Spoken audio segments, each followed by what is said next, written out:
الحمد لله رب العالمين والعاقبة للمتقين والصلاة والسلام على رسوله محمد وعلى آله وأصحابه أجمعين وعلى من تبعهم بإحسان إلى يوم الدين. أما بعد فأعوذ بالله من الشيطان الرجيم. بسم الله الرحمن الرحيم. إن الله لا يغير ما بقوم حتى يغيروا ما بأنفسهم. صدق اللہ مولانا العظیم. بزرگان محترم اور میرے عزیز دوستوں اور بھائیوں، کسی بھی معاشرے کی ترقی کا دار و مدار اس کے افراد پر ہوا کرتا ہے. افراد معاشرے کے لیے اکائی اور بنیاد کی حیثیت رکھتے ہیں. بنیاد جتنی مضبوط ہوتی ہے عمارت اتنی ہی مضبوط ہوا کرتی ہے. اب عمارت کی مضبوطی کا دار و مدار بنیاد پر ہے اور بنیاد کی مضبوطی وہ سیمنٹ، سریے اور اس قسم کے میٹیریل پر منحصر ہوتی ہے. اسی طریقے سے کسی معاشرے کی جو اکائی ہے یا معاشرے کی جو بنیاد ہے وہ افراد ہیں، اور افراد کی مضبوطی ان کا کردار، ان کے اخلاق، ان کے اطوار، ان کے تہذیب، تمدن، علم اور فنون پر منحصر ہوا کرتی ہے. کسی بھی معاشرے کے افراد جتنے زیادہ ہنرمند ہوں گے، جتنے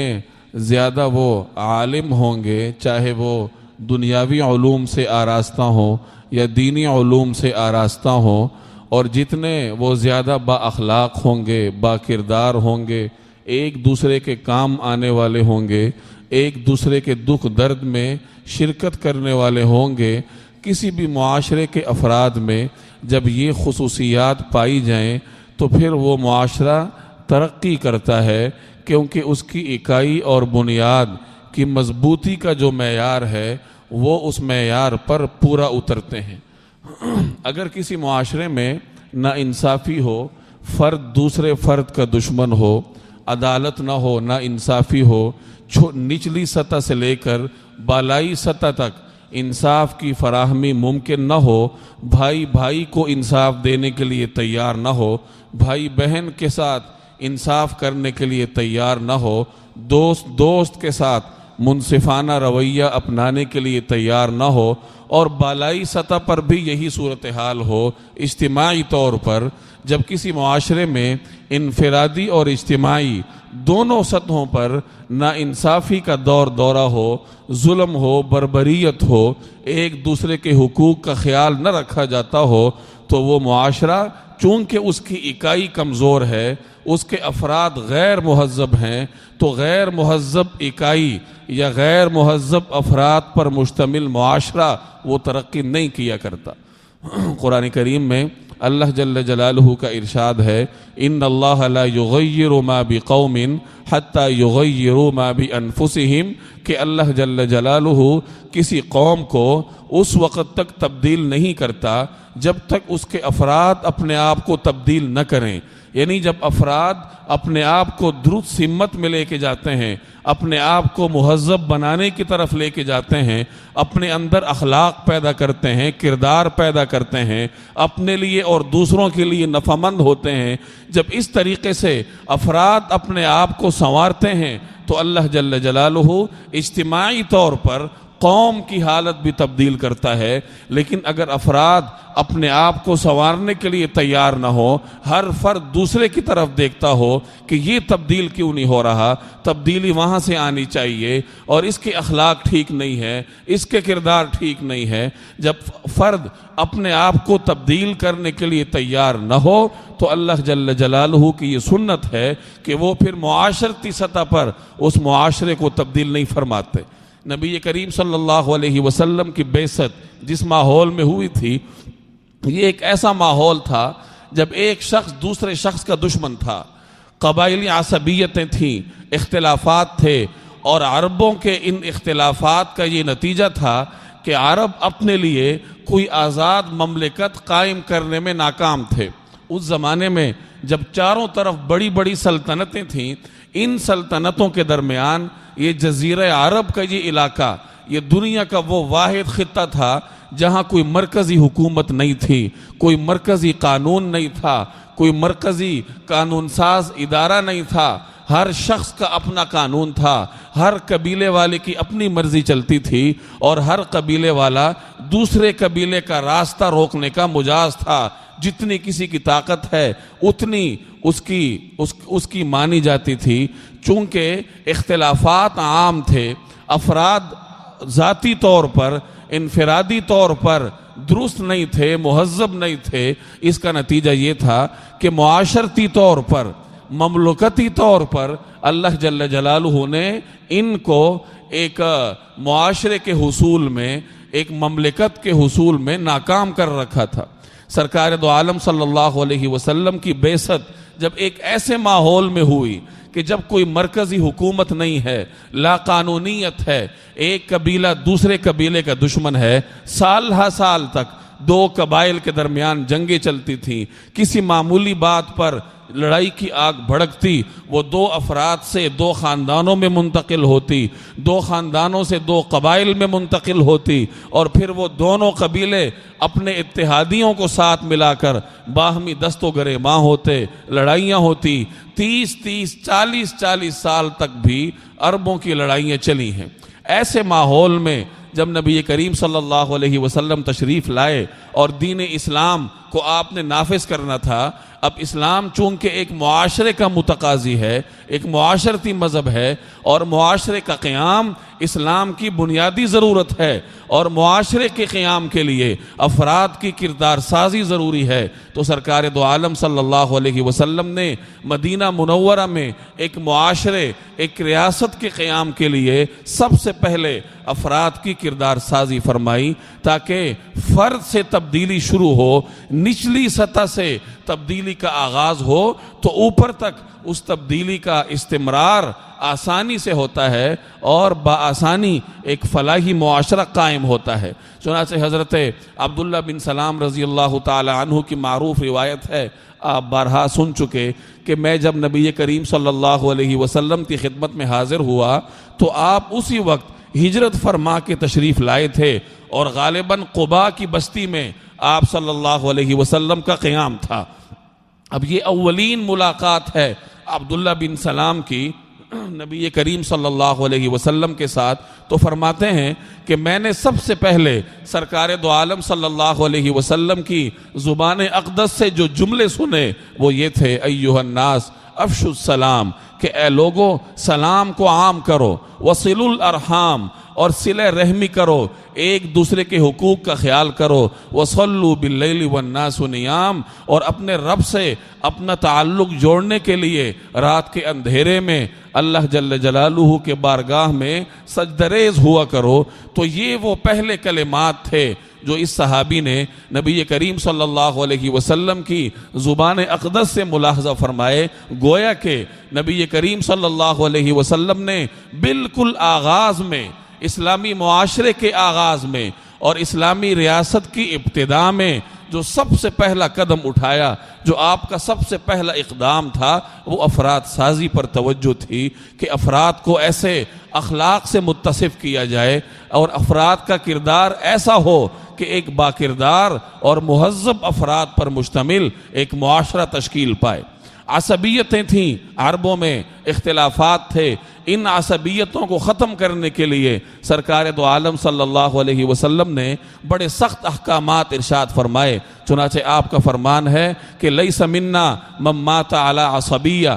بلکہ من دعا الی عصبیہ، کہ جو شخص عصبیت کی طرف بلاتا ہے، یا جو شخص عصبیت اور قومیت کی بنیاد پر لڑتا ہے، یا قومیت اور عصبیت کی بنیاد پر مسلمانوں میں اختلافات ڈالتا ہے، تو اس شخص کے لیے نبی کریم صلی اللہ علیہ وسلم نے بڑی سخت وعیدیں اور بڑی سخت سزاؤں کا اعلان فرمایا۔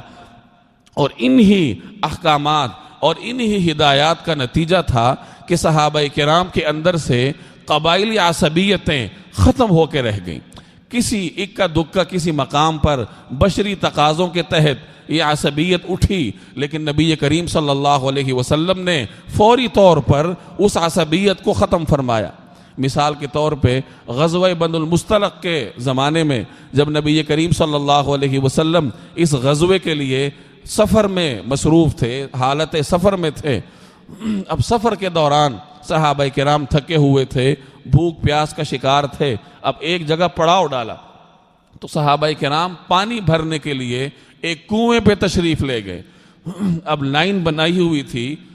پانی بھرنے کے لیے، تو صورتحال یہ تھی کہ حضرت عمر فاروق رضی اللہ تعالی عنہ کے غلام تھے، وہ لائن میں کھڑے تھے، اور ان کے پیچھے ایک انصاری بزرگ تھے جن کا انصار میں ایک اہم مقام تھا۔ وہ حضرت عمر کے اس غلام کے پیچھے کھڑے تھے اور اپنی باری کے انتظار میں تھے۔ جب حضرت عمر فاروق کے اس ملازم کی باری آئی تو یہ انصاری بزرگ نہ جانے ان کو پتہ نہ چلا، لیکن انہوں نے آگے چل کر وہ ڈول کی رسی کو تھام لیا اور اپنے لیے پانی بھرنے لگے۔ اب حضرت عمر فاروق کے ملازم حضرت عمر کے ملازم تھے تو وہ بول پڑے کہ باری تو میری ہے، اور انہوں نے آگے بڑھ کے وہ رسی ان سے لے لی اور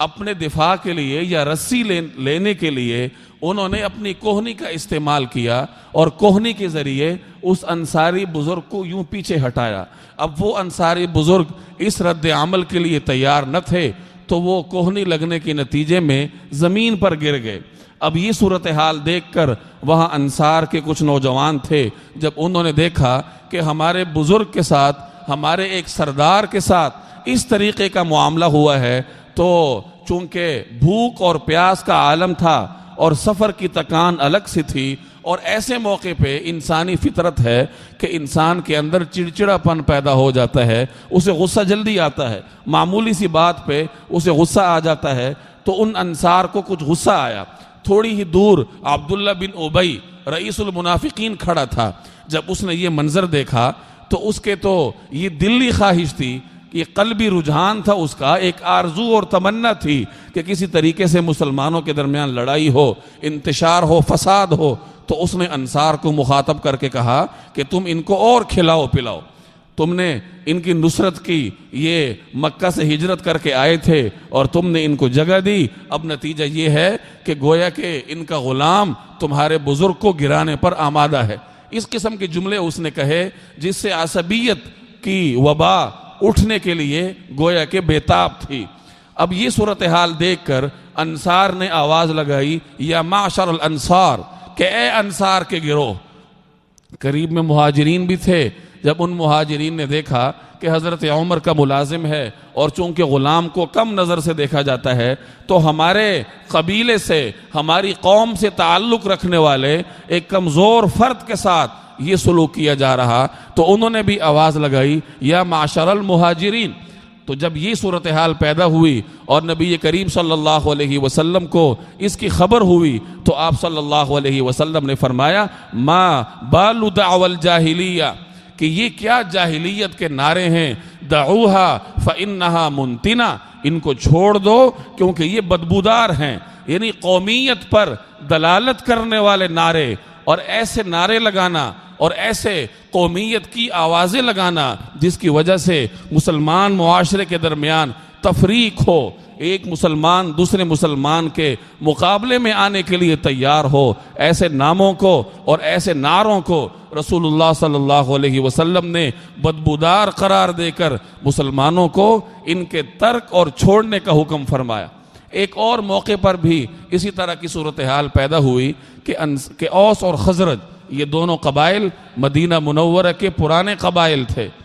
اور قدیم ہی سے ان کے درمیان رقابتیں چلی آ رہی تھیں، لڑائیاں ہوا کرتی تھیں، اور ہر قبیلے نے یہود کے کسی قبیلے کا اس کے ساتھ اتحاد کر کے اس کی پشت پناہی حاصل کر رکھی تھی۔ اسلام آنے کے بعد یہ دونوں قبیلے باہم شیر و شکر ہوئے، ان کے اندر اتحاد پیدا ہوا، محبتیں پیدا ہوئیں، اور یہود کو یہ بات ہضم نہیں ہو رہی تھی، کیونکہ یہود کی معیشت کا دار و مدار اوس اور خزرج کے درمیان لڑائیوں سے تھا۔ یہ جب آپس میں لڑتے تھے انہیں اسلحہ چاہیے ہوتا تھا، اور اسلحہ ساز ادارے یہودیوں کے تھے تو وہ یہود سے اسلحہ خریدتے تھے، اور اسلحے کی خریداری اور اپنی دیگر ضروریات کے لیے انہیں روپے پیسے کی ضرورت پڑتی تھی، تو وہ خود حالت جنگ میں ہوتے تھے، مال کمانے سے عاجز تھے، تو وہ یہود سے سود پر قرضے لیا کرتے تھے۔ تو یہود ان کی جنگوں سے یہ دوہرے فوائد لیتے تھے کہ سود پر قرضے دینا اور اپنا بنایا ہوا اسلحہ مہنگے داموں فروخت کرنا۔ تو یہود کی معیشت کا دار و مدار اوس اور خزرج کے درمیان برپا جنگوں سے تھا۔ نبی کریم صلی اللہ علیہ وسلم کی تشریف آوری کے بعد جب یہ باہم شیر و شکر ہوئے، لڑائیاں ختم ہوئیں، ان کے درمیان اتحاد اور اتفاق پیدا ہوا، تو یہ بات یہود سے ہضم نہ ہوئی۔ ایک تو وہ اسلام کے دشمن تھے، مذہبی طور پر یہ انہیں گوارا نہیں تھا کہ ہمارا مخالف مذہب وہ اس طریقے سے غالب ہو مدینہ منورہ پر، اور کچھ ان کی معیشت کا سوال تھا، تو انہیں یہ اتحاد بالکل ان کے لیے قابل قبول نہیں تھا۔ ایک موقع پہ یہ انصار کے دونوں قبائل اوس اور خزرج والے کسی چوپال میں بیٹھے تھے اور آپس میں پیار محبت کی گفتگو تھی، ان کی باتوں سے محبت جھلکتی تھی، اتحاد جھلکتا تھا۔ ایک یہودی بوڑھا یہودی اس کا وہاں سے گزر ہوا، اب اس سے یہ ہضم نہ ہوا کہ یہ لوگ جو آپس میں لڑتے تھے، جو معمولی سی بات پر لڑائی کا آغاز کرتے اور وہ 10 سال 20 سال تک چلتی، ہم سے قرضے لیتے، ہم سے اسلحہ حاصل کرتے، ہمارے محتاج ہوتے، یہ لوگ آج اکٹھے کیسے ہو گئے؟ تو اس سے گوارا نہ ہوا اور اس نے جا کر ایک نوجوان شاعر کو بھیجا۔ عربوں کے اندر اشعار بنیادی کردار کے حامل تھے، اور اشعار ہی کے ذریعے ان کی وہ رگ حمیت پھڑکتی تھی، ان کے اندر غیرت اور عصبیت بیدار ہوتی تھی۔ لڑائیوں میں بھی مردوں کو لڑائی پر مجبور کرنے کے لیے اور انہیں مشتعل کرنے کے لیے خواتین پیچھے سے اشعار کہا کرتی تھی، تو اشعار ان کے لیے ایک تحریک کا کردار ادا کرتے تھے۔ تو اس نے ایک شاعر کو بھیجا کہ جاؤ اور اوس اور خزرج کے اس چوپال میں انہیں وہ اشعار سناؤ جو انہوں نے ایک دوسرے کے خلاف کہہ رکھے ہیں۔ زمانہ جنگ میں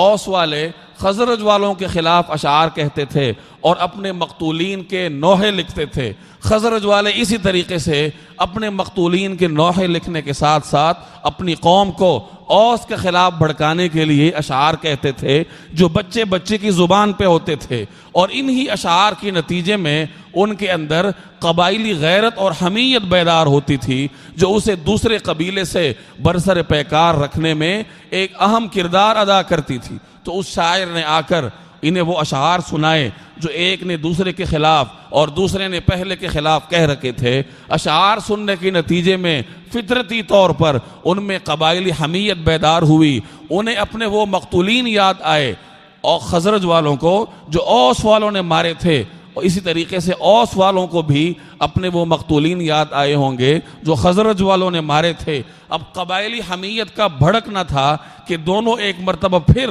لڑائی کے لیے تیار ہو گئے اور ایک دوسرے کو دعوت مبارزت دینے لگے کہ آؤ ایک مرتبہ پھر دو ہاتھ ہو جائیں، اور نوبت یہاں تک پہنچی کہ یہ دونوں قبائل اسلحہ لے کر میدان حرہ میں چلے گئے اور برسر پیکار ہونے کے لیے باہمی صف بندی کر لی کہ اتنے میں نبی کریم صلی اللہ علیہ وسلم کو اس کی خبر پہنچی، تو آپ صلی اللہ علیہ وسلم اپنے ساتھ جو مہاجرین تھے یا جو انصار کے اکابرین تھے ان کو لے کر فوری طور پر اس میدان میں پہنچے، اور دونوں صفوں کے درمیان کھڑے ہو کر آپ نے ارشاد فرمایا ابی دعوی الجاہلیہ وانا بین اظہرکم، کیا میری موجودگی میں تم جاہلیت کے نعرے لگاؤ گے، میری موجودگی میں تم جاہلیت کے دعوے کرو گے، جب اللہ جل جلالہ نے تمہیں ہدایت دی، تمہیں عصبیت سے نکال کر اسلام کی طرف لایا، تمہیں نفرتوں سے نکال کر محبتوں کی طرف لائے، تو اس کے بعد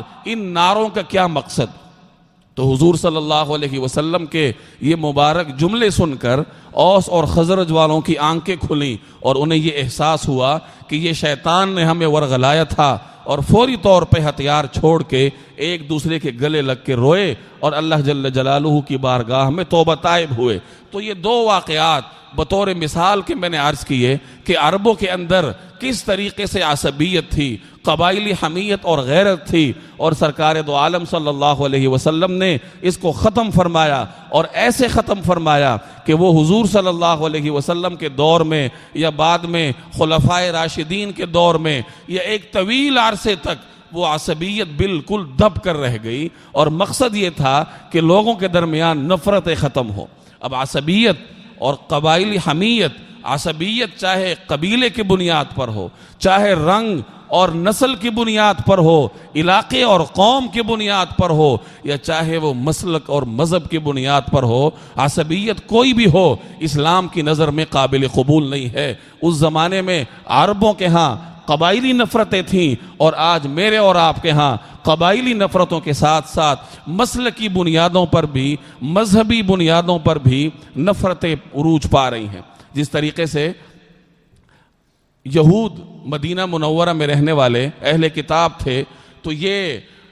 مشرکین مدینہ یعنی جو یثرب کے لوگ تھے، اوس اور خزرج، ان کے بارے میں کہا کرتے تھے لیس علینا فی الامیین سبیل، ان سے سود پہ سود لیتے، ان کا مال ہڑپ کرتے، اور انہوں نے مذہبی قانون کے طور پر اس کو حلال کر رکھا تھا، اور یہ جملہ کہا کرتے تھے کہ یہ جو امیین ہیں، یہ جو ان پڑھ ہیں اوس اور خزرج والے، ان کا مال تو ہمارے لیے حلال ہے کیونکہ ہم اہل کتاب ہیں۔ تو اس طریقے سے ایک مذہبی اصول کو غلط استعمال کرتے ہوئے اسی معاشرے کی ایک دوسری قوم کے خلاف انہوں نے ایک فیصلہ کر رکھا تھا۔ اسی طریقے سے ہمارے ہاں بھی یہی صورتحال ہے کہ ہر مسلک نے دوسرے مسلک کے خلاف کچھ مخصوص بنیادوں پر ایک موقف قائم کر رکھا، ایک نظریہ قائم کر رکھا، اور وہ اس پر اس حد تک کاربند ہے کہ نہ اس کو جینے دیتا ہے اور نہ خود اپنے دین پر صحیح طریقے سے عمل کرنے پر تیار ہے۔ تو رسول اللہ صلی اللہ علیہ وسلم نے ایک معاشرے کے قیام کے لیے، ایک پرامن اور پرسکون سوسائٹی کے قیام کے لیے سب سے پہلے لوگوں کے اندر موجود عصبیتیں ختم کی۔ تو جب تک یہ عصبیتیں باقی ہیں، چاہے وہ قبائلی بنیادوں پر ہوں یا چاہے وہ مسلکی اور مذہبی بنیادوں پر ہو، ایک پرامن معاشرہ قائم نہیں ہو سکتا۔ حضور صلی اللہ علیہ وسلم نے ایک طرف ان اختلافات کو ختم کیا اور دوسری طرف بھائی چارے کے احکامات صادر فرمائے۔ افشوا السلام، سلام کو عام کرنے کا حکم دیا کہ جب ہر مسلمان دوسرے مسلمان کو راستے میں گزرتے ہوئے یا کہیں بھی میل ملاپ میں سلام کرے گا، پہل کرے گا، تو فطرتی طور پر دوسرے کے دل میں اس کا احترام بیٹھے گا۔ تو جب اس طریقے سے سلام معاشرے میں عام ہوگا تو اختلافات ختم ہوں گے، بھائی چارہ پیدا ہوگا، اور نبی کریم صلی اللہ علیہ وسلم نے ہر شہری کے حقوق مقرر فرمائے، چاہے وہ آپ کا بھائی ہو، چاہے وہ آپ کا پڑوسی ہو، چاہے آپ کا دوست ہو، چاہے بس میں آپ کی ساتھ والی سیٹ پر بیٹھا ہو یا چاہے صف میں آپ کے ساتھ والی نشست پر بیٹھا ہو۔ حضور صلی اللہ علیہ وسلم نے ہر انسان کے حقوق مقرر فرمائے، اور ان حقوق کی ادائیگی یہ امن کہلاتی ہے۔ جب حقوق پورے طریقے سے ادا ہوں، افراد کے باہمی ہر چیز کا حق پوری طریقے سے ادا ہو، تو پھر معاشرے میں امن ہوتا ہے۔ افراد کے حقوق تو ایک طرف رہے، نبی کریم صلی اللہ علیہ وسلم نے افراد کی ضروریات سے وابستہ اشیاء ان کے بھی حقوق مقرر فرمائے۔ مثال کے طور پر راستہ ہے، سڑک،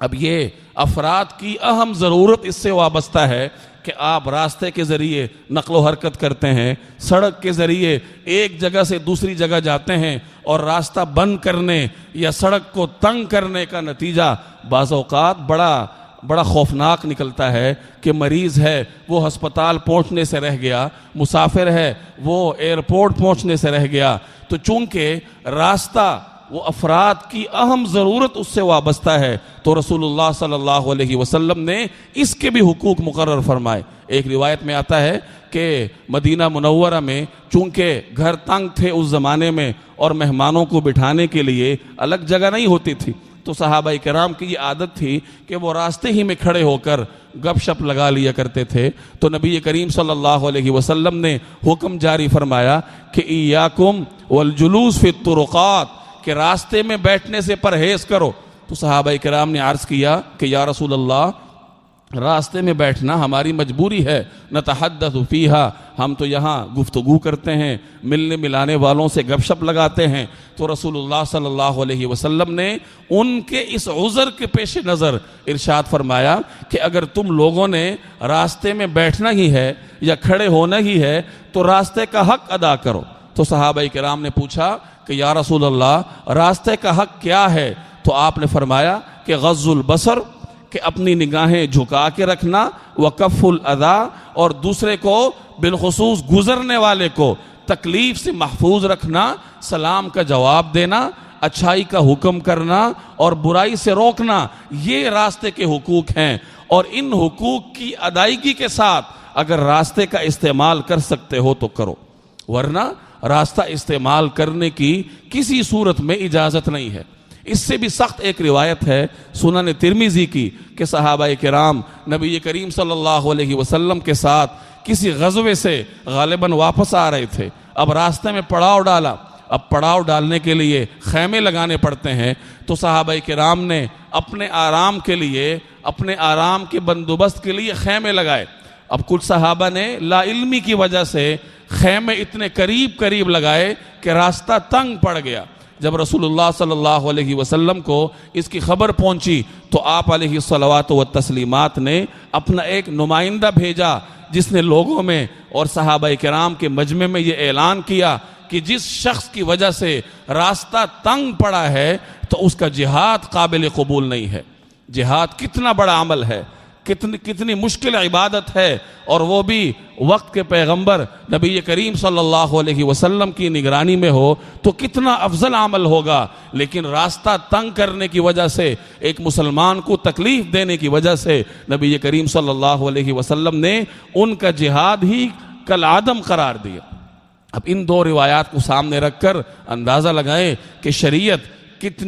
کتنے خوبصورت قوانین معاشرے کو دیتی ہے، افراد سازی کے لیے، کردار سازی کے لیے، اور معاشرے کی اس اکائی فرد کو مہذب بنانے کے لیے کس طریقے سے ہدایات جاری کرتی ہے۔ اور گویا کہ اس بات پر شریعت کا فوکس ہے کہ ایک مسلمان سے دوسرے مسلمان کو کسی طریقے سے تکلیف نہ پہنچنے پائے، اور ہر مسلمان دوسرے مسلمان کے لیے یا ہر انسان دوسرے انسان کے لیے نفع مند بنے، اسے کوئی نہ کوئی فائدہ پہنچائے۔ چنانچہ آپ نے ارشاد فرمایا خیر الناس من ینفع الناس، کہ لوگوں میں بہترین انسان وہ ہے جو دوسرے کو فائدہ پہنچاتا ہے۔ اسی طریقے سے آپ صلی اللہ علیہ وسلم نے معاشرے میں اس تبدیلی کا آغاز بالکل ابتدائی سطح سے کیا۔ افراد کو ایسے سادہ احکامات جاری کیے جن پر عمل کرنا ہر شخص کے لیے انتہائی آسان، اور اس کے بدلے میں نیکیوں کا حصول، اور اس کے بدلے میں معاشرتی طور پر محبتوں کا فروغ۔ مثلا آپ ارشاد فرمایا کرتے تھے، ایک صحابی نے آپ سے پوچھا کہ مجھے کوئی ایسا عمل بتائیں جو مجھے فائدہ دے، تو آپ نے ارشاد فرمایا کہ اعزل الاذى عن طریق المسلمین، کہ مسلمانوں کے راستے سے تکلیف دہ چیز ہٹا لیا کرو۔ کوئی کانٹا پڑا ہے، شیشے کا ٹکڑا ہے، کوئی گندگی ہے جس سے گزرنے والے کو تکلیف ہوگی، تو یہ چیز ہٹا لو، یہ عمل تمہارے لیے فائدہ مند ہوگا۔ سنن ابن ماجہ کی ایک روایت ہے کہ اللہ جل جلالہ نے ایک شخص کی مغفرت صرف اس وجہ سے فرمائی کہ اس نے راستے میں ایک کانٹے دار جھاڑی کو ہٹا کر گزرنے والوں کے لیے راستہ گویا کہ محفوظ بنا دیا۔ مسلمان کو پانی پلانا نبی کریم صلی اللہ علیہ وسلم نے صدقہ قرار دیا۔ یہ وہ فرامین ہیں کہ اگر ان پہ عمل کیا جائے اور اپنے اندر ان کو پیدا کیا جائے، اگرچہ ان کو پیدا کرنے کے لیے مشق چاہیے ہوتی ہے، تو اگر ان کو اپنے اندر پیدا کیا جائے تو انسان، معاشرے کے جو افراد ہیں وہ انفرادی طور پر مہذب ہوتے ہیں، ایک فرد دوسرے کو نقصان پہنچانے سے باز رہتا ہے۔ ہر انسان جب دوسرے انسان کے لیے نفع مند ہوگا تو اس کے نتیجے میں پھر معاشرے میں امن بھی پیدا ہوتا ہے،